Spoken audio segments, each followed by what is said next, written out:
Assalamualaikum warahmatullahi wabarakatuh. Waalaikumsalam warahmatullahi wabarakatuh.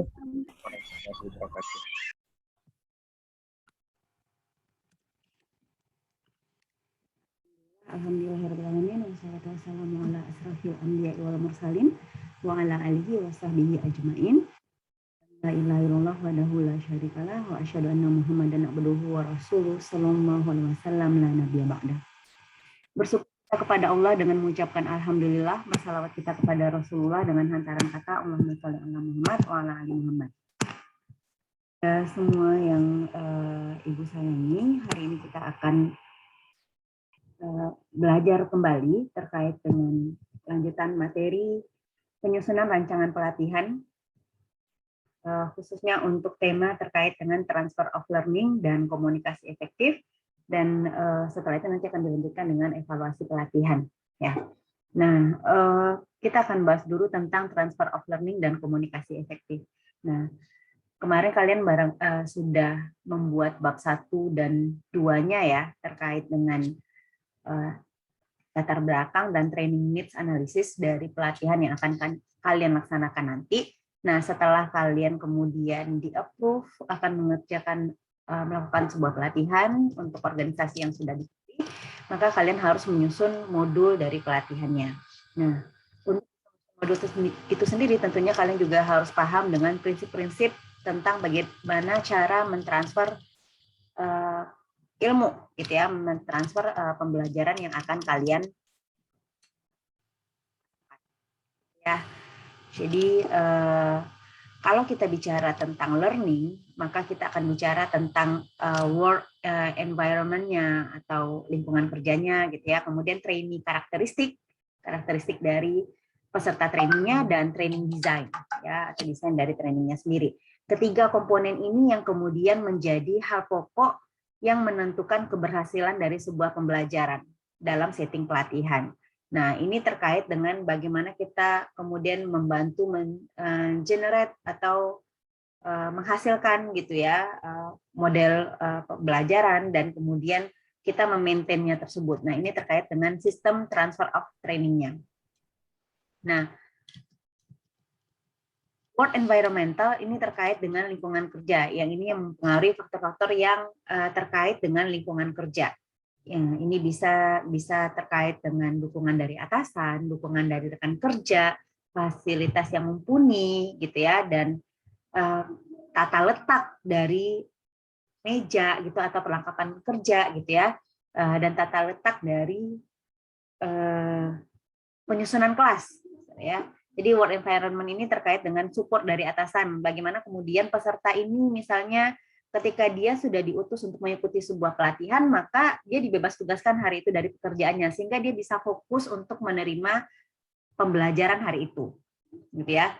Demikian halnya juga dengan dukungan dari rekan kerja. Udah tahu timnya, rekan kerjanya lagi training, kalau bisa jangan diganggu dengan masalah pekerjaan. Bayangkan kita lagi dengar training gitu ya, peserta lagi dengan training, tahu temannya nelfon terus gitu. Ini gimana? Ini di mana? Gitu ya. Ini gimana cara kerja dan lain sebagainya. Harusnya ini sudah dipersiapkan sebelum kemudian peserta ini mengikuti pelatihan gitu. Jadi sehingga ketika pelatihan ini dilaksanakan, dia benar-benar sudah bisa fokus untuk menyerap ilmu yang diberikan oleh trainernya. Nah, sementara terkait dengan fasilitas kerja, ini terkait dengan setting dari susunan kelas itu sendiri. Karena kelas itu merupakan salah satu unsur penting dalam proses pelatihan. Dan susunan kelas ini berpengaruh terhadap pelaksanaan proses pelatihan karena bisa meningkatkan maupun menghambat dari kegiatan yang berlangsung selama kelas dilaksanakan, gitu ya. Nah, ini bisa susunan dari kelas ini bisa berubah-ubah, pokoknya senyaman mungkin, dan dapat menciptakan suasana atau formasi yang membuat peserta nyaman selama pelatihan dan tidak bosan, gitu ya. Peserta dapat dilibatkan dalam mengatur tata letak ruangan atau model kelas yang seharusnya sesuai dengan tujuan pelatihan itu sendiri.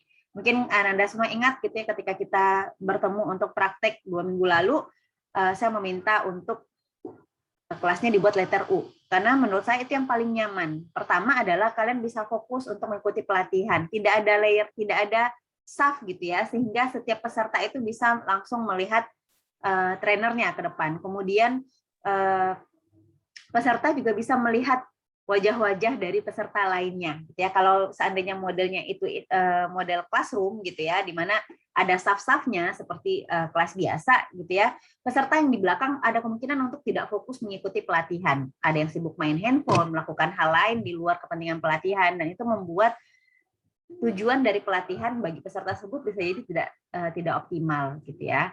Nah, kalau seandainya tempat duduknya dirubah-rubah ya boleh saja. Kalian mungkin ingat di awal kita bentuk letter U, kemudian saya geser untuk bentuk lingkaran kecil. Atau mungkin ketika diskusi kalian boleh lesehan di bawah gitu dan lain sebagainya ketika mengerjakan project gitu ya. Ini boleh-boleh saja gitu ya. Sama seperti yang dikemukakan oleh Silberman 2006 yang mengatakan bahwa mengatur tata letak ruangan atau model kelas itu dapat dengan melibatkan peserta, sehingga peserta itu tidak merasa bosan selama sesi pelatihan. Nah, apa saja sih bentuk-bentuk kelas gitu ya yang bisa kalian setting selama pelatihan? Yang pertama adalah bentuk U, seperti yang kita praktekkan kemarin. Kemudian bentuk tim. Nah, tim ini juga dia sebenarnya lebih model ke ya bisa dia dengan meja gitu ya, dengan meja kemudian peserta mengelilingi meja gitu ya, atau mirip seperti model lingkaran, jadi mereka melingkar gitu ya. Kemudian ada model kelompok. Kalau kelompok ini nggak harus lingkaran, nggak harus pakai meja, dia bisa lesehan di bawah di mana saja gitu ya. Yang penting settingnya adalah mereka berkelompok gitu ya. Kelas tradisional ini seperti kelas yang biasa bersaf-saf. Kalau seandainya tekniknya adalah lecturer gitu ya, lecturing, ya ini boleh-boleh saja gitu ya. Meski sebenarnya kalau model kelas tradisional ini tidak terlalu efektif, seperti yang saya kemukakan tadi gitu ya, bahwasanya kita jadi nggak bisa memantau peserta yang di belakang itu dia fokus nggak sih selama pelatihan gitu ya. Dan yang terakhir itu auditorium, ini lebih ke setting kalau saya tempat duduknya itu dalam seminar gitu ya, di seminar.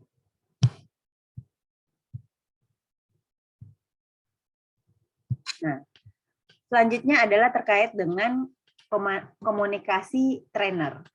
Penting dalam hal mendeliver training itu adalah bagaimana kemudian si trainer ini punya komunikasi yang baik sehingga materi yang dia sampaikan kepada peserta itu benar-benar bisa ditangkap dengan jelas oleh peserta. Pesannya sampai, tujuan pelatihan juga sampai. Karena kalau seandainya komunikasinya nggak bagus gitu ya, nah ini kan juga bisa merugikan peserta. Peserta jadinya nggak paham apa yang mau disampaikan oleh trainer gitu ya, dan nanti dievaluasinya juga menjadi tidak ada peningkatan yang signifikan terkait dengan pengetahuan atau pemahaman peserta tentang materi pelatihan. Gitu ya. Jadi memang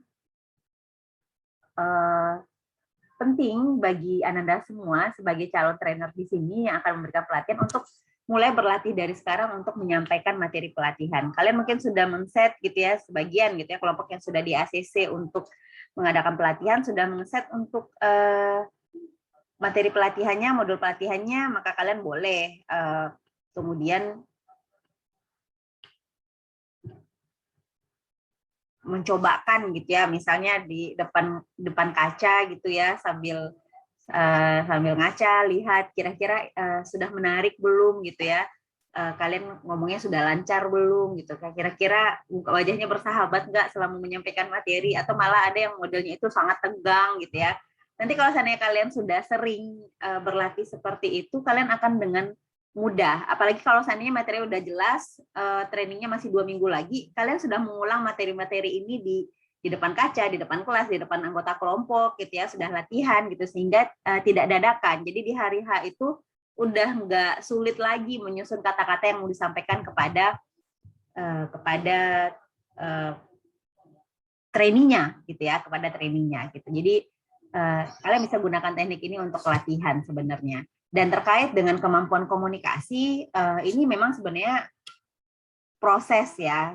Saya paham sekali bahwasanya kita tidak bisa mengharapkan gitu ya, kemudian ketika mengadakan pelatihan ini terus kemudian komunikasi kalian menjadi bagus, karena ini juga bagian dari pembelajaran gitu. Jadi tapi bukan berarti kemudian ketika pelatihan ini dilaksanakan dilaksanakan, kalian kemudian memilih-milih hanya mereka yang komunikasinya bagus saja yang boleh menyampaikan materi. Nah, ini yang tidak boleh. Jadi tetap semua peserta di dalam kelompoknya itu harus mendapatkan bagian untuk menjelaskan materi.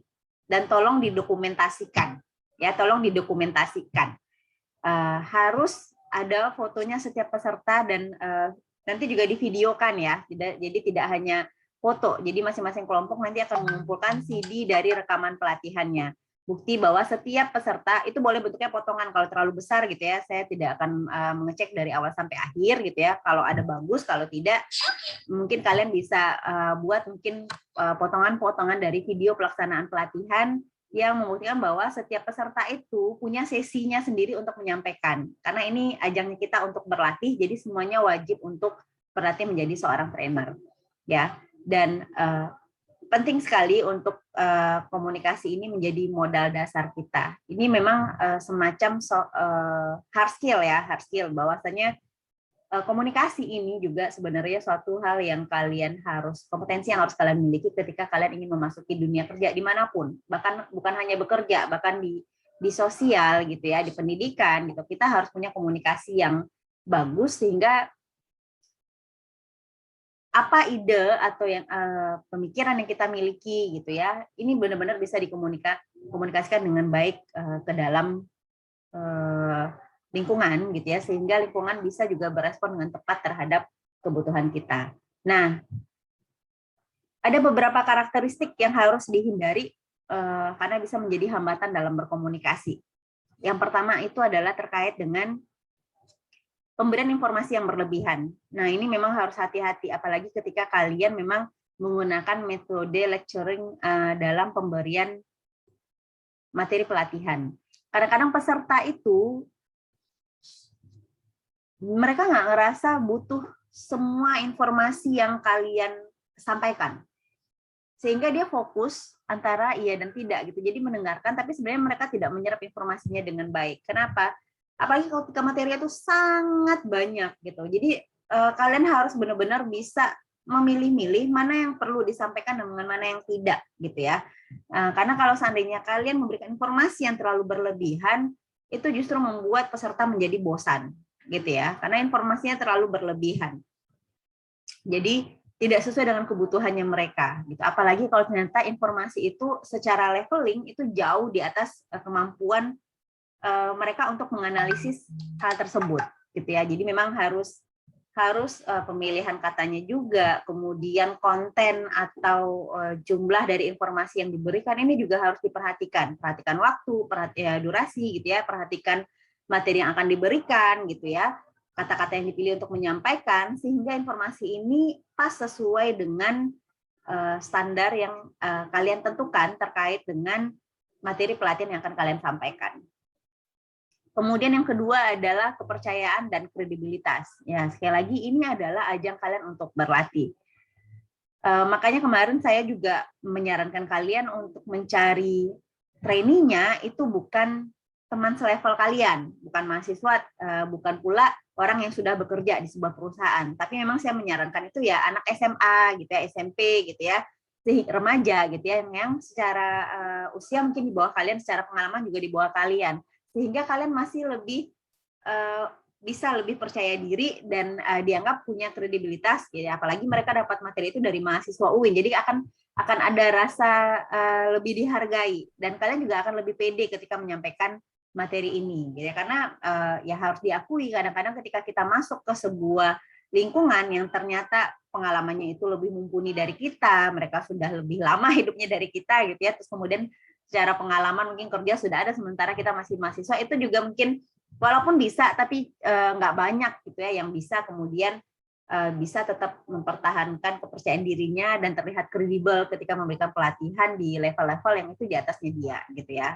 Takutnya nanti karena pesertanya jadi underestimate akhirnya juga nggak optimal gitu ya hasil pelatihan. Dan saya lihat kemarin juga di proposalnya kebanyakan itu memang anak SMA, SMK gitu ya dan SMP, jadi ya menurut saya itu sudah sesuai gitu ya.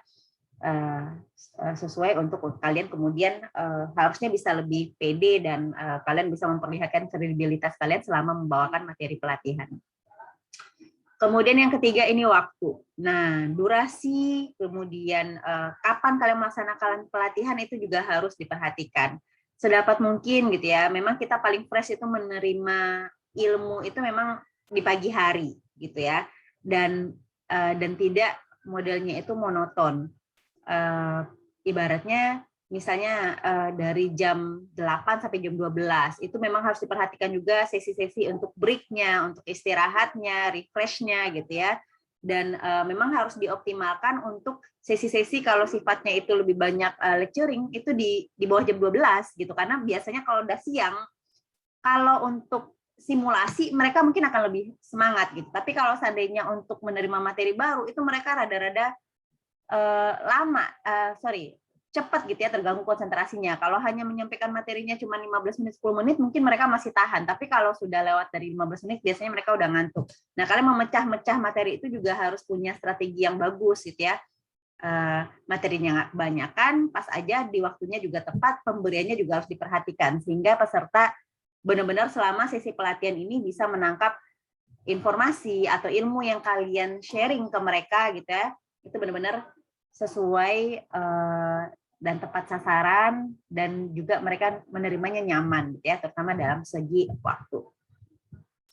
Yang keempat, filtering. Kalau filtering berarti bagaimana kita menyaring informasi memang yang sesuai dengan kebutuhan mereka saja. Ada beberapa, mungkin kita akan ada modelnya, beberapa orang itu kalau cerita tuh dia bisa banyak gitu ya kata-katanya, kadang-kadang nggak ke filter gitu. Ada beberapa yang tidak sesuai dengan tempatnya, kemudian tidak sesuai dengan usianya barangkali gitu ya, atau tidak sesuai dengan topiknya gitu. Ini memang harus diperhatikan. Kalian juga harus memastikan bahwa materi-materi yang kalian siapkan di modul kalian nanti itu memang masih on the context gitu ya, dan sesuai dengan tujuan dari pelatihan. Yang kelima, emosi. Ya, pernah nggak sih kalian ngerasa gitu ya ketika kalian memberikan pelatihan atau bicara di depan umum, itu kalian ngerasa terburu-buru, ngerasa kayak dikejar-kejar, terus kemudian akhirnya kata-kata yang disusun itu menjadi nggak jelas gitu ya, atau ngomongnya jadi terlalu cepat gitu, karena dia cemas gitu ya, dia cemas, kemudian dia nggak bisa ngatur emosinya sehingga akhirnya belepotan gitu ya. Jadi memang untuk bisa meminimalisir kondisi ini, menekan kecemasan kalian untuk berbicara sebagai seorang trainer pada saat pelatihan, cara terbaiknya adalah kalian juga harus latihan sebelum kemudian kalian memberikan materi ini kepada peserta pelatihan kalian. Seperti tadi yang saya contohkan, apakah kalian bikin semacam daminya ya, teman-teman satu kelompok ketemu gitu ya,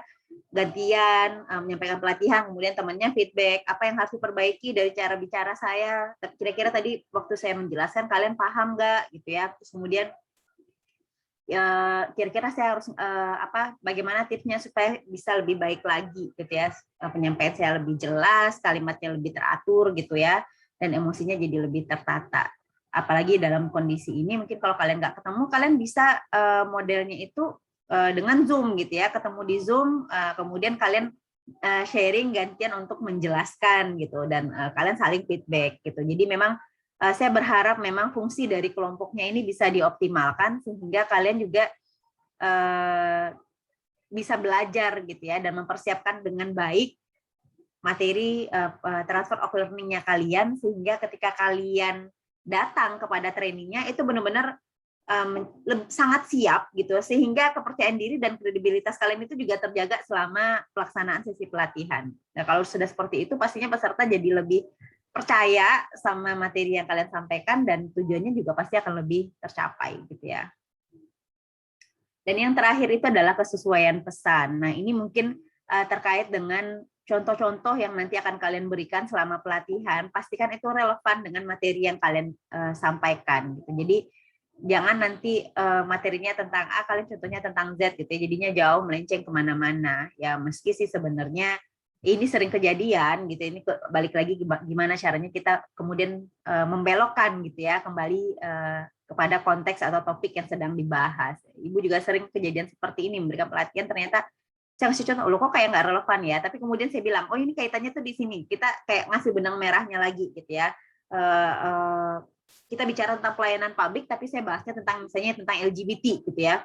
Terus saya bilang, saya belokin lagi, tapi contohnya kepada mungkin keperawatannya, kemudian layanan psikologisnya gitu ya, ketika memberikan pelayanan publik seperti apa gitu. Pada sebelumnya itu, jadi saya ngasih kasusnya itu saya balikin hanya untuk menggugah tentang angka LGBT yang tinggi misalnya di Sumatera Barat. Kemudian mereka jadi kaget, terus tapi kemudian saya balikin lagi ke materi kita tentang bahas tentang pelayanan publik. Saya akan lebih fokus kepada pelayanan publik yang diberikan oleh perawatnya untuk terapi misalnya LGBT bersama psikolog dan psikiaternya dan lain sebagainya gitu. Jadi harus pintar-pintar gitu ya mencari trik-trik semacam ini sehingga pesannya itu sesuai dengan tujuan dari pelatihan.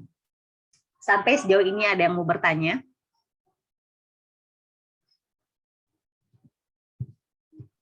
Izin, Bu. Ya, silakan Nadia. Trainingnya itu, pelatihannya itu di berapa hari, Bu? Atau sehari aja cukup, Bu, dari pagi sampai siang, atau berapa hari gitu, Bu? Nah, tergantung temanya dan tergantung dari materi kalian. Ada beberapa kelompok Ibu lihat materinya itu kayak digabung 2 soft skill gitu ya, 2 sampai 3, bahkan ada yang 4 gitu. Kalau itu nggak mungkin sehari. Ya.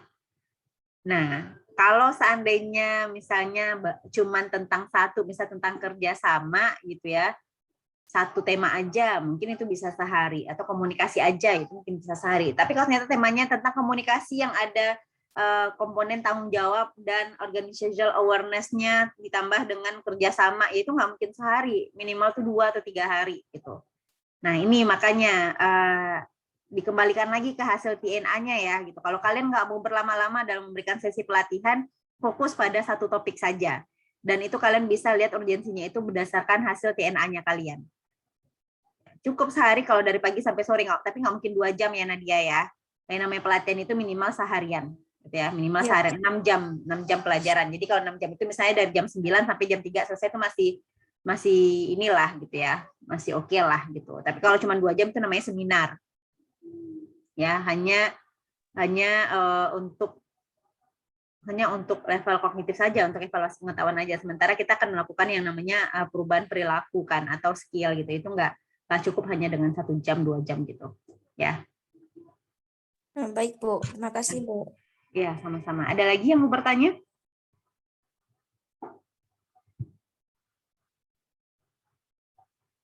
Tidak, kalau tidak Ibu lanjutkan ya.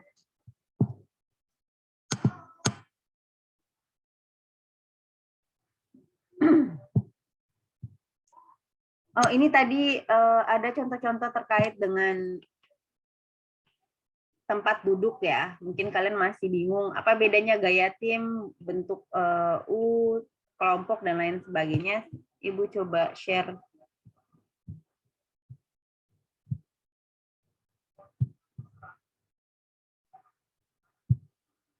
Ibu coba share ininya ya. Contohnya.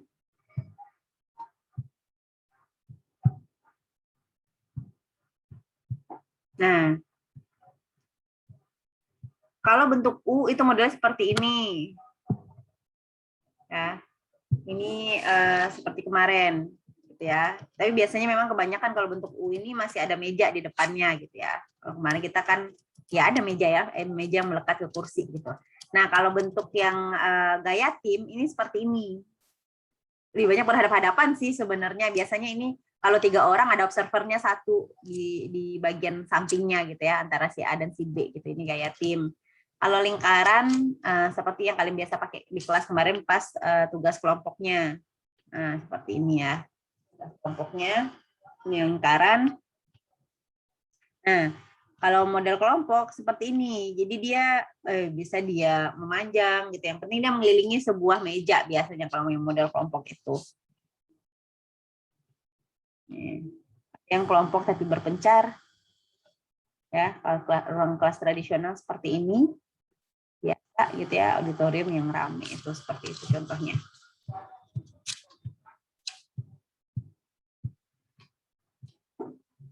Kita lanjutkan.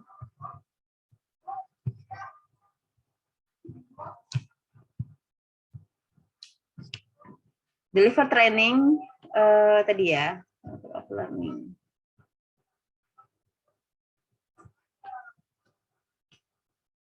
Nah, kita ke penggunaan alat bantu. Selama kita melaksanakan pelatihan, pastinya kita membutuhkan perlengkapan-perlengkapan yang mendukung untuk kita menyampaikan materi pelatihan. Nah, seperti ini sebenarnya pada dasarnya untuk memudahkan peserta melakukan simulasi pada saat melaksanakan pelatihan. Ya seperti yang Confucius bilang ya, jauh ya 451 sebelum Masehi yang menyatakan bahwa what I hear I forget, what I see I remember, but what I do I understand. Jadi kalau seandainya kita sekedar dengar ya kita bisa lupa. Kalau sekedar kita lihat ya kita bisa mengingat. Tapi kalau seandainya kita sudah melakukan, mensimulasikan, ya kita menjadi paham gitu ya, paham gitu. Nah ini yang kemudian saya menuntut untuk Anda semua gitu ya, dasar ini menyatakan untuk kalian lebih banyak melakukan yang namanya simulasi, bukan sekedar lecturing. Kalau seandainya lecturing kalian hanya menjelaskan, hanya memberikan pengalaman melihat dan mendengar kepada peserta. Tapi kalau simulasi mereka melakukan. Kalau mereka sudah melakukan berarti mereka paham dengan materi yang akan kalian sampaikan. Jadi tujuan dari training ini tidak sederhana menyampaikan ceramah. Ya. Dan secara langsung peserta ini akan menerapkan apa yang disampaikan. Tetapi memang bagaimana kemudian memberikan pemahaman untuk mereka bisa melakukannya. Karena kita ngejarnya itu nggak hanya pada level kognitif saja, tapi pada skill-nya, pada keterampilannya. Dan memang untuk cara penyampaian ini harus kreatif. Ya. Salah satunya adalah dengan menggunakan alat bantu. Nah,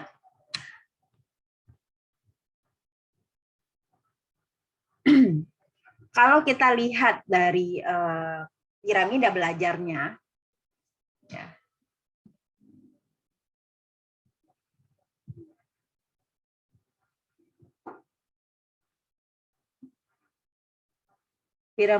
piramida belajar menurut Pike ya, menurut Pike.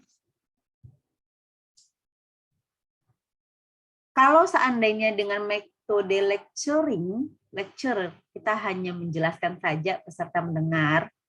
Mungkin dengan metode saat ini ya, saya menjelaskan, kemudian kalian mendengar, ya hanya 5% yang bisa kalian tangkap. Ya, peserta training itu hanya menangkap 5% informasi yang kita jelaskan dengan audiovisual, gitu ya. Dengan hanya menjelaskan dengan audio saja.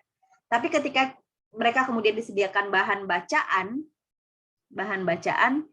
saya jelasin nih tanpa PowerPoint, tanpa Zoom gitu ya, di kelas saya menjelaskan itu 5% yang ditangkap oleh peserta kelas gitu ya, anggota kelas. Kalau kemudian saya suruh baca bukunya, mereka bisa nangkap 10%. Kalau saya sediakan seperti ini, saya menjelaskan seperti ini, kemudian saya sediakan audiovisualnya seperti hari ini gitu ya, seperti yang sedang kita lakukan, diyakini kalian bisa menangkap 20% dari informasi yang saya sampaikan. Kalau kemudian dicobakan, didemonstrasikan gitu ya, kalian diminta menjelaskan kembali gitu ya, kalian diminta untuk melakukan gitu ya, apa yang harus dilakukan sesuai dengan arahan saya, itu bisa 30% informasi itu bisa kalian tangkap gitu ya. Kalau kemudian kalian diskusi dengan teman-temannya gitu ya, atau dalam sesi FGD gitu ya, tentang topik yang sedang diajarkan, maka itu bisa menjadi 50% ditangkap. Kalau kemudian disimulasikan, dipraktekkan, gitu ya, benar-benar dipraktekkan dari A sampai Z-nya, dari awal dia sampai akhirnya selesai, ini menjadi 75%.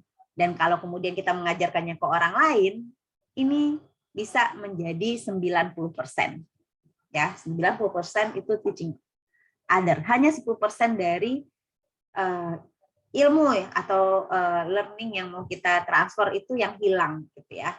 Jadi bayangkan gini, kalau kalian sesinya di dalam pelatihan itu isinya hanya ceramah saja tanpa alat bantu, kalian hanya memberikan 5% informasi dari yang kalian sampaikan saat itu yang benar-benar ditangkap oleh peserta pelatihan. Kalau kemudian kalian sediakan slide-nya gitu ya, mereka suruh baca gitu ya. Ini slide-nya ya, ini materi yang kita sampaikan atau ini materinya gitu ya, ringkasan materinya, tolong dibaca. mungkin mereka bisa meningkatkan pengetahuannya mencapai dengan 10%. Tapi kemudian kalian pakai PowerPoint, kalian jelaskan di depan, tapi modelnya masih ceramah, itu bisa 20%. 30% kemudian kalian cobakan demonstrasi ya, yang mirip-mirip ya, yang mirip-mirip dengan model yang mungkin kayak game simulation gitu ya. Itu maksudnya ke demonstrasi. Itu udah bisa 30%. Kalau kalian kemudian tambahkan dengan FGD untuk mereka mendiskusikan topik yang kalian jelaskan, itu peningkatan pengetahuannya menjadi 50%. Kalau seandainya kalian suruh, ya mungkin rada susah sih sebenarnya ya gitu.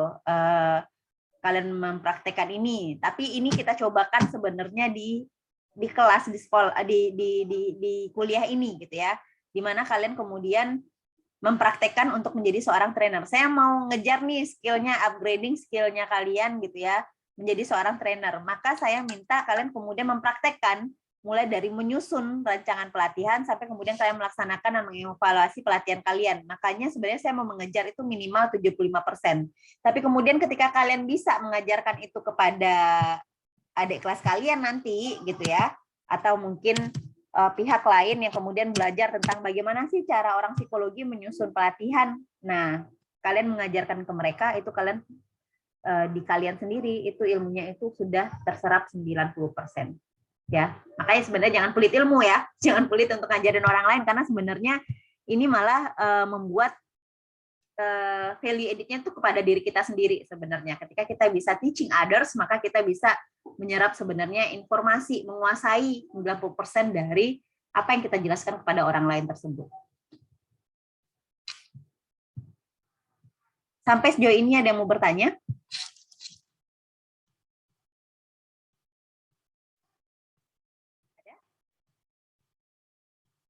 Oke, jadi memang dengan pentingnya alat bantu selama pelatihan, maka pastikan kalian sudah menyiapkan dengan baik gitu ya perlengkapan yang kalian butuhkan selama sesi pelatihan. Apalagi kalau seandainya bentuknya adalah simulasi menggunakan media-media tertentu, itu benar-benar sudah harus dipersiapkan dengan matang sehingga pada saat pelaksanaan pelatihan itu tidak ada kendala.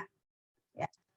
Seperti kemarin kalian akan melaksanakan pelatihan gitu ya, saya akan melaksanakan pelatihan, saya sudah bawa alatnya ya sebelum kalian datang itu alatnya udah ready sehingga ketika dibutuhkan saya tinggal ambil aja gitu ya.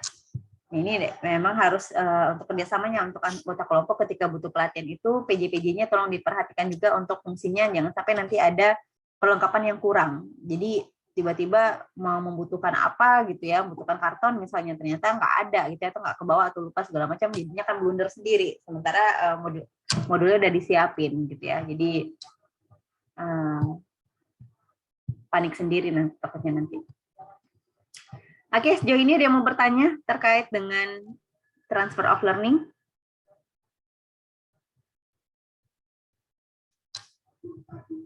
Tidak? Ada atau tidak?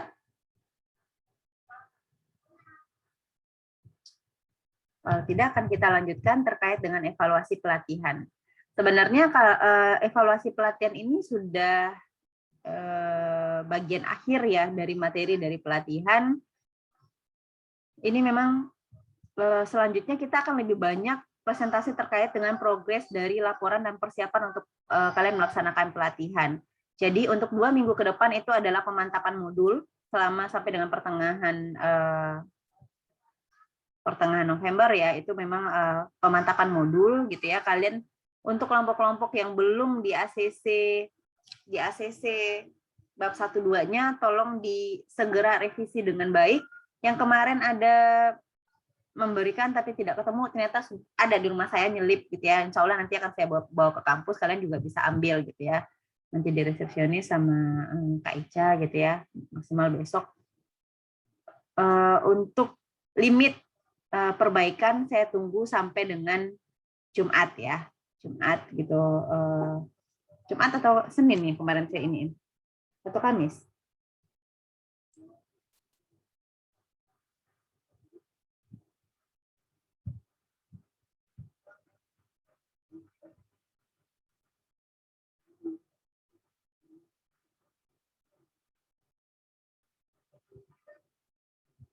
Kamis ya. Ini untuk yang belum mengumpulkan sama sekali. 1, 2, 3, 4, 5. Oh, berarti ada 1, 2, 3, 4. Kita berapa kelompok ya total semuanya? 20 apa 21?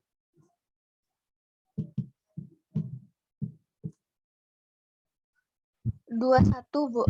Emang 21 ya?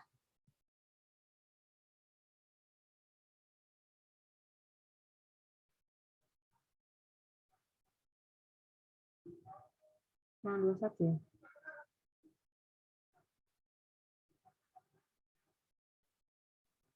Oke, 21. Maka berarti memang ada 5 kelompok lagi yang belum mengumpulkan laporan sama sekali. Saya tunggu sampai dengan Kamis sesuai dengan yang ada di WA ya. Kamis yang untuk yang belum mengumpulkan sama sekali. Sementara yang untuk revisinya kita akan tolong dikumpulkan gitu ya, maksimal hari Senin untuk revisi, dan minggu depan itu presentasi dari progres dari setiap revisi tersebut dari kelompok 1 sampai 20. Ya. Untuk waktunya ini fleksibel, siapa aja kelompoknya yang lebih siap duluan untuk presentasi gitu ya, tapi yang sepanjang hari Senin gitu ya, itu saya akan pantau gitu ya untuk progres dari masing-masing kelompok.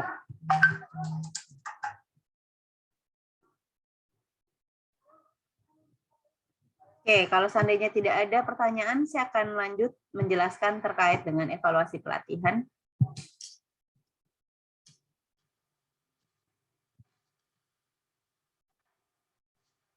Proses evaluasi pelatihan ini merupakan sebuah proses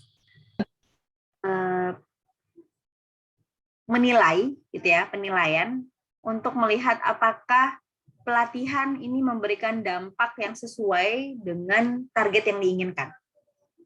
Ya, memastikan bahwa kandidat atau trainee ini mendapatkan insight sehingga mereka bisa mengimplementasikan hasil pembelajaran yang diperoleh selama pelatihan di lingkungan kerjanya atau di aktivitas rutinnya.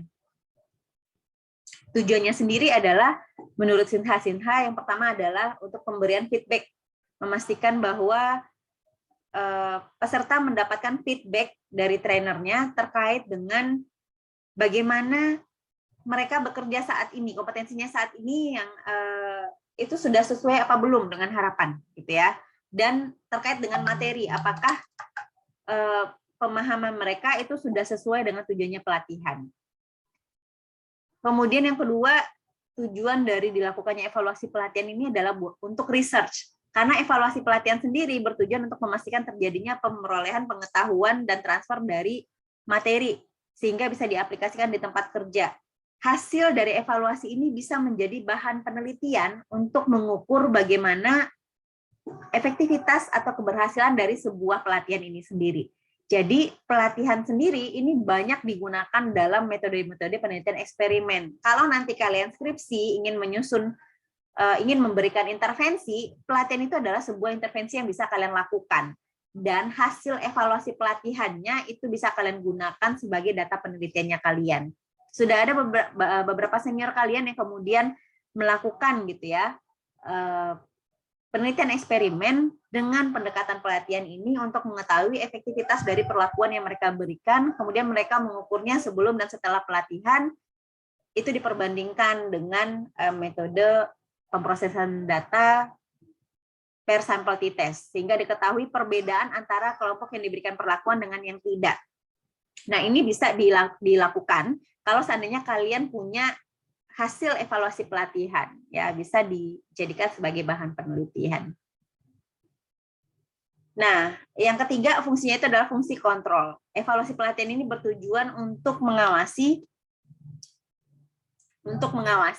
apakah dalam peserta melaksanakan pelatihannya mereka melakukan kesalahan atau tidak, sehingga ini dapat dikontrol dan dikoreksi, gitu ya. Dan kemudian juga evaluasi pelatihan ini juga mengontrol pelaksanaan dari pelatihan itu sendiri. Karena evaluasi pelatihan itu ada evaluasi reaksinya, evaluasi peserta terhadap atau untuk mengukur reaksi peserta terhadap pelaksanaan pelatihan terkait dengan tempat, gitu ya, persiapan, materi, layanan panitia, makanan, perlengkapan dan lain sebagainya. Ya, ini bisa untuk digunakan untuk fungsi kontrol sehingga nanti ketika panitia ingin mengadakan pelatihan yang sama gitu ya. Nah, mereka sudah tahu apa yang perlu diperbaiki, apa yang perlu ditingkatkan, apa yang tidak digunakan lagi di pelatihan selanjutnya. Ini fungsinya untuk kontrol. Power Games. Power Games ini terkait dengan kepentingan dari pihak user atau pihak organisasi gitu ya. Kalau di perusahaan mungkin di pihak manajemen gitu ya. Karena mereka punya data mereka butuh data pelatihan ini untuk kepentingan mereka. Apakah mungkin dikaitkan nanti dengan evaluasi terhadap kesiapan karyawan untuk pengembangan gitu ya. Terus selanjutnya gitu ya, atau mungkin dibutuhkan untuk melihat peserta mana yang pengembangan dirinya itu paling berhasil gitu ya, sehingga dia bisa diprospek untuk mengisi posisi strategis di masa depan dan lain sebagainya. Yang kelima itu adalah intervention. Intervensi ini terkait dengan tujuan pelatihan itu sendiri sesuai dengan hasil yang diharapkan. Karena memang kita sebenarnya yang saya pernah sampaikan gitu ya di awal, bahwasanya pelatihannya adalah sebuah intervensi. Kita mengkoreksi dari cara kerja atau kompetensi yang sudah dimiliki oleh peserta, kemudian diberikan tahap-tahapan, mereka diminta untuk mencoba tahapan tersebut sehingga mereka bisa upgrade kemampuan mereka, sehingga nanti ketika dikembalikan kepada lingkungan kerjanya, dia bisa melakukan pekerjaan dengan lebih baik karena sudah dibekali dengan pengetahuan yang terkait dengan pelatihan itu sendiri. Nah, proses evaluasi pelatihan ini biasanya sederhana saja, ada pretest, ada post-test-nya. Pretest ada pelaksanaan training, kemudian post-test. Jadi sebelum pelatihan diberikan, kita berikan dulu pretest-nya. Kemudian lakukan pelatihan, setelah pelatihan laksanakan lagi post-test-nya. Untuk pemberian pretest ini boleh pada hari H sebelum benar-benar peserta diberikan pelatihan atau mungkin beberapa hari sebelumnya itu juga boleh. Post-test juga seperti itu, gitu ya. Boleh pada akhir dari pelatihan, gitu ya, di hari yang sama atau mungkin beberapa hari setelah peserta kembali lagi ke lingkungan kerjanya. Tapi ada beberapa ahli yang bilang idealnya memang ada jarak, tidak di hari yang sama pretest dan post-test ini diberikan. Tapi biasanya karena keterbatasan waktu kita nggak mungkin ke sana terus menerus, gitu ya. Akhirnya memang diberikan di hari yang sama sebelum dan setelah pelatihan diberikan. Ya, sebenarnya pretest ini kalau memang TNA-nya sudah bagus, sudah oke, sudah ACC, kalian sudah bisa memberikan pretestnya mulai dari sekarang. Tapi kadang-kadang yang kendalanya adalah pas pretestnya itu dia ready, dia ngisi, tapi pas di ngisi post-testnya dia entah kemana-mana gitu. Akhirnya ya itu gitu ya. Jadi cukup banyak juga. Padahal sebenarnya idealnya memang ada jeda gitu ya, hari yang berbeda antara pemberian pretest dan post-test. Kalau seandainya kalian bisa lakukan itu, membuat jeda mungkin untuk evaluasi keberhasilannya juga biasanya akan lebih objektif secara hasilnya gitu ya. Di pretest ini biasanya kalian memberikan evaluasi beberapa gitu ya, beberapa. Tapi sebenarnya yang paling banyak kita gunakan gitu ya pendekatannya untuk evaluasi pelatihan ini adalah modelnya Kirkpatrick ya. Kirkpatrick ini biasanya dia ada 4 ya pendekatan. Tapi ada beberapa model evaluasi yang lain yang bisa dilakukan untuk mengevaluasi pelatihan. Ada model Firmani dan Promila, ada model Ciro, dan ada modelnya Kirkpatrick. Yang paling banyak digunakan itu oleh senior kalian itu kan Kirkpatrick. Nah, kita coba bahas satu-satu. Kalau modelnya Firmani dan Promila ini, dia punya 3 tahap. Ada sebelum, proses, dan penerapan. Jadi dan diantaranya itu dia punya reaction, learning, job improvement plan, evaluating the transfer of training on the job, dan follow up evaluation. Ya ini rada panjang ya prosesnya. Reaksi peserta di awal setelah baru dilakukan pelatihan. Pembelajarannya bagaimana? Ada nggak job improvement atau pengembangan dari rencana kerjanya gitu ya? ada nggak dia mengevaluasi evaluasi bagaimana transfer of learning to the job gitu ya, bagaimana kemudian dia menerapkan apa yang dia dapatkan pada saat pelatihan itu di pekerjaannya, kemudian di follow up, nanti dilihat efeknya terhadap kinerjanya seperti apa, dan secara garis besar kepada kinerja perusahaan itu seperti apa.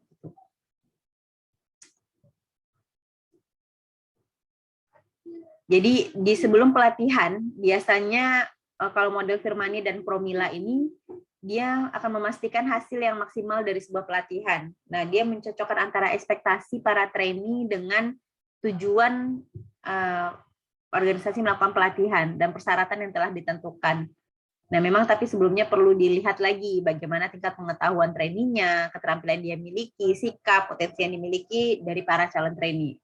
Karena ini biasanya sih lebih banyak dilakukan oleh memang ketika kita di HRD dan kita memberikan training untuk pegawai gitu ya, pegawai lain gitu atau karyawan lain. Kalau misalnya kita modelnya adalah pihak eksternal memberikan pelatihan gitu ya pada organisasi, mungkin metode ini akan menyulitkan kita sendiri. Jadi mungkin kita tidak menggunakan ini gitu ya, saya tidak menyarankan ini karena nanti jadinya susah sendiri. Kecuali kalian masuk ke organisasi di mana kalian misal yang punya organisasi tersebut gitu ya, atau ada link gitu ya, mungkin akan lebih mudah gitu ya. Karena di sana kalian akan lebih banyak untuk pengambilan data itu nggak akan bisa sebentar gitu, cukup lama. Nah, evaluasi pelatihan modelnya Firmani dan Promila ini, kalau reaction evaluation ini kita akan mencari tentang kesan dan saran tingkat efektivitas belajar selama pelatihan secara umum. Ini mirip kayak reaksi evaluasinya dari model Kirkpatrick. Seperti yang saya jelaskan tadi, kita bertanya tentang gimana panitianya, ramah apa enggak gitu ya, terus kemudian perlengkapannya gimana, bagus enggak, pematerinya gimana, kalian paham enggak gitu ya, dan lain sebagainya. Jadi memang reaksi yang terkait dengan pelaksanaan pelatihan, kesan atau tingkat efektivitas pelaksanaan pelatihan, atau kinerja panitia, bisa juga dibilang seperti itu gitu ya, perlengkapan, dokumentasi, konsumsi dan lain sebagainya. Bisa aja kita bertanya ke peserta, makanannya enak nggak gitu ya, kalau misalnya mereka disediakan makanan gitu, seperti itu. Nah, kalau learning ini pengukuran tentang tingkat efektivitas belajar selama pelatihan. Kita melihat apakah peserta mengalami peningkatan efektivitas belajar selama pelatihan.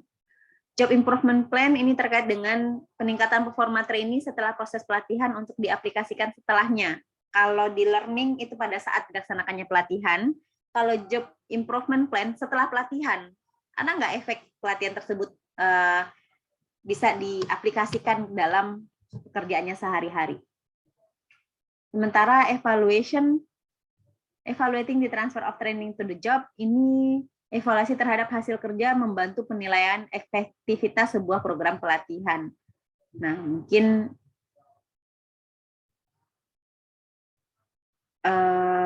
secara lebih general gitu ya, dia melihat fungsi dari pelatihan ini sendiri, kira-kira hasil bisa membantu untuk hasil kerjanya enggak gitu ya. Apakah ada perubahan, ada modifikasi atau pengurangan gitu ya dalam rencana pengembangan kerja gitu. Setelah ada pelatihan kemudian dia ngerasa mengevaluasi kerjanya, ini mungkin kayaknya rada ribet, saya mau ini berdasarkan pelatihan, bisa seperti itu gitu ya. Jadi kayak peserta melakukan modifikasi terhadap pekerjaannya gitu ya, atau alur kerjanya menjadi lebih baik setelah pelatihan. Ada nggak dilakukan seperti itu? Kalau ada berarti evaluating the transfer of training to the job-nya meningkat gitu ya. Tapi kalau tidak berarti ya tidak memberikan signifikansi terhadap job improvement plan-nya gitu ya. Sama aja gitu ya. Dan yang terakhir follow up evaluation ini terkait dengan pengawasan atau follow up performance trainee untuk mengukur kontribusinya terhadap organisasi setelah dilaksanakannya pelatihan. Jadi sebenarnya kalau saya lihat model Firmani dan Promila ini sama dengan Kirkpatrick. Nanti saya coba jelaskan yang Kirkpatrick ya. Yang kedua model Chiro. ada di sana konteks evaluation, input evaluation, reaction evaluation, dan outcome evaluation. Konteks evaluation ini terkait dengan pengumpulan informasi mengenai kinerja yang belum tercapai, pengukuran informasi mengenai kebutuhan pelatihan, dan menentukan tujuan pelatihan. Jadi kita harus punya data dulu tentang kinerja karyawan ya, yang belum tercapai, kemudian tentang hasil TNA-nya dicek ulang lagi gitu ya, dan kemudian menentukan tujuan pelatihan. Ini konteks ini sebenarnya lebih ke evaluasi tentang TNA-nya ya, tapi mungkin ditambahkan dengan lebih ke performance evaluation dari setiap peserta yang diikutkan dalam proses pelatihan. Input evaluation ini terkait dengan pemerolehan atau penggunaan informasi mengenai sumber pelatihan dan memiliki bahan alternatif terhadap pelatihan. Nah, ini lebih ke daya ya, sumber daya yang dimiliki gitu ya, baik internal maupun eksternal, untuk yang bisa dikerahkan untuk memperoleh hasil yang maksimal dalam proses pelatihan ini. Gitu. Jadi kayak semacam kita menentukan kita butuhnya apa dari internal, dari eksternal gitu ya, terus kemudian penggunaan sumber daya ini sendiri seperti apa, apakah sudah optimal atau belum, atau kalau seandainya kalau belum, kira-kira kita punya alternatif nggak gitu ya terhadap inputnya ini sendiri gitu ya. Action information ini sama seperti modelnya Firmani maupun Kirkpatrick ya, jadi kita melihat respon partisipan selama dilaksanakannya pelatihan, dan outcome evaluation ini meliputi apa ya, sama seperti ROI-nya atau follow up evaluation-nya Firmani. Jadi pada dasarnya menurut saya sendiri ya, ini beda-beda istilah aja, sebenarnya modelnya itu sama gitu ya. Mungkin kalian akan bisa lebih memahami ketika saya menjelaskan tentang Kirkpatrick. Kirkpatrick sendiri membaginya menjadi 4 gitu ya, 4 level evaluasi. Reaksi itu berarti bagaimana reaksi peserta terhadap pelaksanaan pelatihan gitu ya. Kemudian pembelajaran ini terkait dengan peningkatan pengetahuan peserta pada saat sebelum dan setelah pembelajaran gitu ya atau pelatihan. Jadi kita memberikan pertanyaan yang sama gitu ya tentang materi yang kita sampaikan. Kalau seandainya ada peningkatan setelah pelatihan dilaksanakan, berarti ya pelatihannya berhasil gitu ya. Sementara untuk perilaku, pertanyaannya ini terkait dengan skala psikologi tentang kompetensi yang dimiliki oleh si trainee sebelum dan setelah pelatihan. Misalnya kita akan meningkatkan kerjasamanya. Kita ukur dulu kerjasamanya, kemampuan kerjasamanya sebelum diikut pelatihan, dan kita ukur lagi setelah mengikuti pelatihan. Sementara kalau ROI ini terkait dengan return of investment, ini lebih ini agak rumit ya. Sebenarnya kalau ROI ini kita harus menyusun menghitung budget dari budget yang dihabiskan perusahaan untuk karyawannya diberikan pelatihan, dan kira-kira kapan nih si pegawai ini dianggap gitu ya dengan peningkatan kinerjanya bisa mengembalikan pengeluaran yang sudah diberikan perusahaan untuk kemudian dia bisa mengikuti pelatihan tersebut dan malah memberikan untung kepada perusahaan dengan adanya peningkatan tersebut. Itu return of investment-nya. Jadi makanya ini dilakukan. Jadi untuk pelatihan ini saya minta kalian melakukan model evaluasi Kirkpatrick saja, tapi hanya sampai level 3 saja, hanya reaksi, pembelajaran, dan perilaku. Ya karena memang hanya itu saja yang bisa kalian lakukan saat ini. Yang lain-lainnya mungkin nanti bisa kalian pelajari kalau seandainya kalian cobakan gitu ya, kalau seandainya kalian sudah bekerja menjadi menjadi bagian SDM dan kalian mungkin menghandle training. Untuk evaluasinya kalian sudah bisa sampai follow up evaluation atau outcome atau ROI, itu akan bagus sekali gitu ya. Dan kompetensi menjadi seorang trainer ini bukan suatu kompetensi yang main-main. Kalau memang kalian fokus di sini, ini akan sangat luar biasa. Tidak diperlukan gelar psikolog untuk menjadi seorang trainer, tapi kalau seandainya kalian sudah terjun ke dunia ini, kalian harus benar-benar fokus dan mengembangkan diri sehingga kalian bisa expert di bidangnya gitu ya. Yang semua ini pelatihan ini bisa kalian terapkan kalau seandainya yang di bagian akhirnya ya, yang ROI atau follow up evaluation atau ROI ini setelah kalian sudah benar-benar menjadi bagian SDM di sebuah perusahaan, atau mungkin kalian menjadi tim ahli dari sebuah konsultan psikologi yang diminta untuk melakukan atau mengevaluasi keberhasilan dari sebuah pelatihan. Ini bisa kalian lakukan ya. Untuk sekarang kalian cukup tahu aja dulu.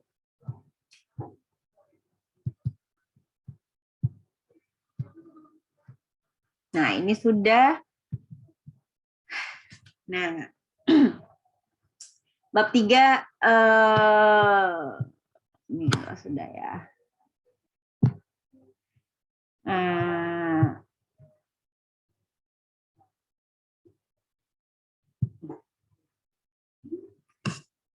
Untuk UASnya nanti itu adalah mengumpulkan laporan dari modul pelatihan. Sekali lagi saya ingatkan kepada Anda semua, meski ini adalah tugas kelompok, bukan berarti kemudian semua anggota kelompok mendapatkan nilai yang sama.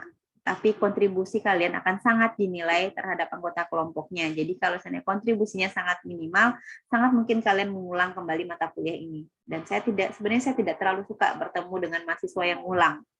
Ya, saya tidak terlalu suka, dan kalian juga pasti tidak suka ketemu saya di mata kuliah yang sama. Jadi saya benar-benar berharap manfaatkan waktu yang ada ini untuk kalian memberikan kontribusi. Ya, ditanya-tanya tugasnya sama temennya, pastikan bahwa kalian bisa memberikan kontribusi berarti, kontribusi terbaik terhadap kelompoknya gitu ya, sehingga ini bisa dikerjakan bareng-bareng, bisa selesai, ilmunya dapat. Kalau seandainya kalian taruhlah temannya baik gitu ya, kalian tetap di feedback positif gitu, tapi ternyata kalian nggak ikut serta, kalian sendiri yang rugi, karena sebenarnya ini adalah proses pelatihan ya, pembelajaran yang tentang bagaimana kemudian kalian bisa mempersiapkan diri menjadi seorang trainer di masa depan gitu. Jadi sekali lagi saya imbau untuk Anda semua, pastikan bahwa kalian punya kontribusi yang optimal di dalam kelompoknya, sehingga kalian dapat ilmunya, kalian dapat temennya, kalian dapat nilai yang bagus di akhir pelatihan ini, dan kalian benar-benar bisa menjadi calon trainer masa depan gitu ya.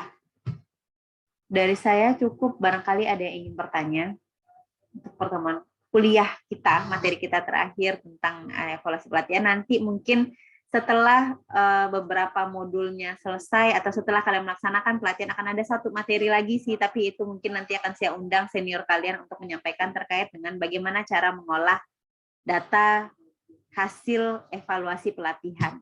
Kalau sekarang kalian ya kerjakan aja dulu sampai modulnya, sampai kemudian di ACC untuk model evaluasi pelatihannya, pertanyaan-pertanyaan evaluasinya, dilaksanakan pelatihannya. Kalau sudah dilaksanakan, nanti kita akan seminarkan gitu ya, dan kalian akan mendapatkan materi tentang bagaimana cara memproses hasil pretest dan posttestnya sehingga menjadi sebuah data kuantitatif ya, yang kemudian bisa kalian presentasikan untuk mengukur keberhasilan dari pelatihan yang kalian laksanakan. Ada yang mau bertanya? Atau sudah cukup jelas semuanya yang saya sampaikan?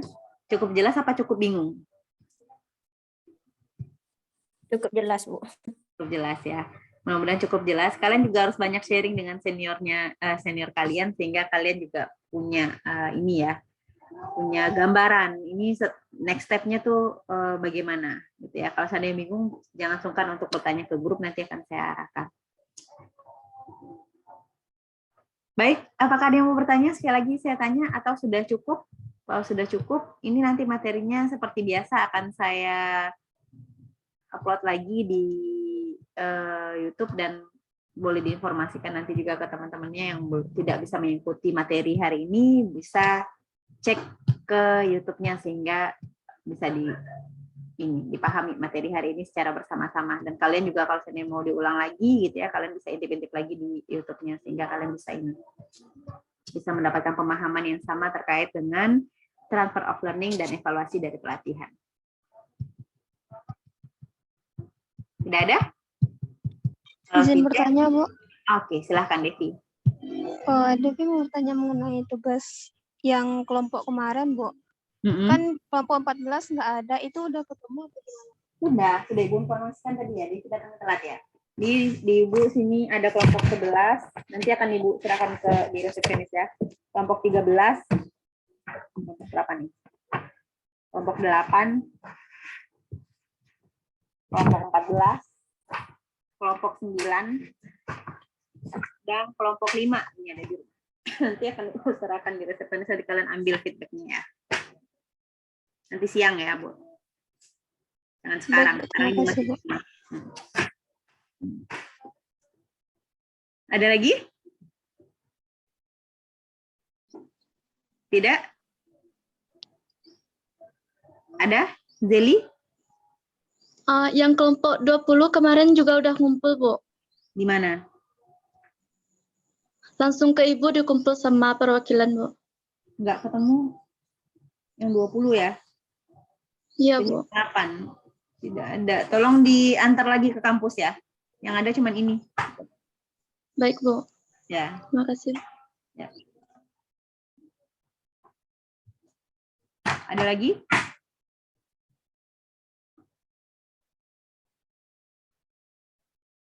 Izin bertanya, Bu, Ya, silakan Okta. mengenai apanya, Bu? Kan misalkan kalau kita ambil satu tema, di sana tema itu kita ambil kerjasama. Nah, untuk memilih materinya itu, Bu, emang sesuai tema, misalkan emang kerjasama aja materinya, atau bisa dikasih kayak adanya tanggung jawab gitu, materi tentang tanggung jawab, atau materi tentang komunikasi, Bu. Itu gimana itu? Udah fokus jadinya ya, tapi tetap dikaitkan sih boleh saja. Pokoknya kamu kelompoknya itu tergantung dari teori yang digunakan. Karena sebenarnya di dalam kerjasama itu pasti ada komunikasi, ada tanggung jawab. Ya, pentingnya koordinasi dan segala macam. Tapi kalau misal temanya yang satu kerjasama, satu lagi komunikasi efektif, gitu ya, itu beda. Tapi kalau untuk tujuan komunikasi, koordinasi dengan teman sekelompok itu masih masuk. Ya, atau kalau mau bikin aja 2 hari sekalian, satu untuk komunikasi, satu kerjasama. Jadi kalian kayak ngerjain 2 pelatihan. Oke, Bu. Makasih, Bu. Ya. Nah, makanya dicek lagi TNA-nya. Yang urgent tuh yang mana dulu diselesaikan. Yang pasti kalau di kerjasama itu udah masuk semuanya, udah masuk di komunikasinya ada gitu ya. Tapi memang concern-nya nggak di sana. Kan nggak lucu juga tiba-tiba di kerjasama muncul itu tentang komunikasi public speaking misalnya seperti itu. Bukan itu yang dikejar, tapi lebih kan komunikasi interpersonal kita dengan teman sekelompok gitu ya, atau mungkin komunikasi dan koordinasi gitu ya. Tapi itu kan sambil lalu. Sebenarnya tujuan besarnya tetap di kerjasamanya. Nah, ini concern-nya kalian mau kemana? Masalahnya yang ada di organisasi, apakah memang kemampuan komunikasi anggota organisasinya atau justru memang di kerjasamanya gitu ya. Gini, karena seandainya Devi mengambil komunikasi yang ada di kerjasama, mungkin lebih ke bukan menjadi seorang komunikan yang baik, beda ya tujuannya, komunikan yang baik, tapi lebih ke anggota kelompok yang bisa berkomunikasi dengan anggota kelompoknya yang lain, ya kan?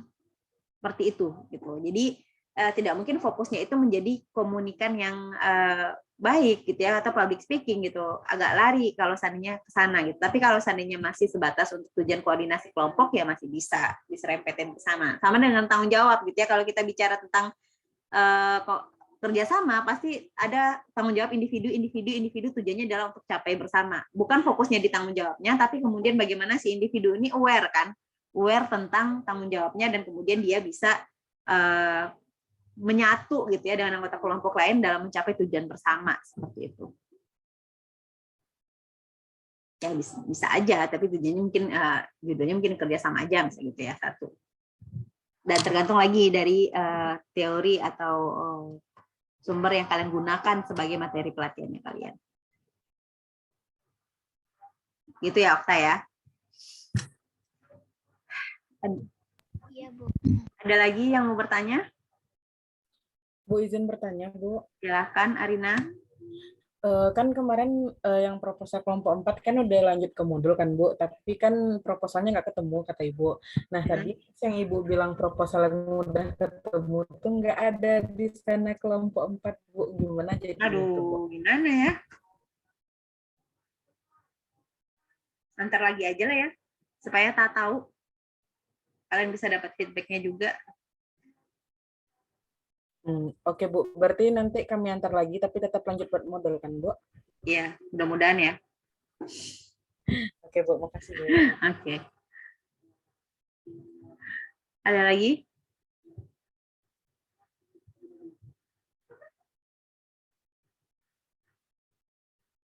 Sudah, sepertinya sudah cukup hari ini. Terima kasih atas waktunya. Kalau seandainya ada pertanyaan selanjutnya, kita bisa diskusikan di grup. Mohon maaf, nggak ada salah-salah kata. Wabillahi taufiq wal hidayah. Assalamualaikum warahmatullahi wabarakatuh. Waalaikumsalam warahmatullahi wabarakatuh.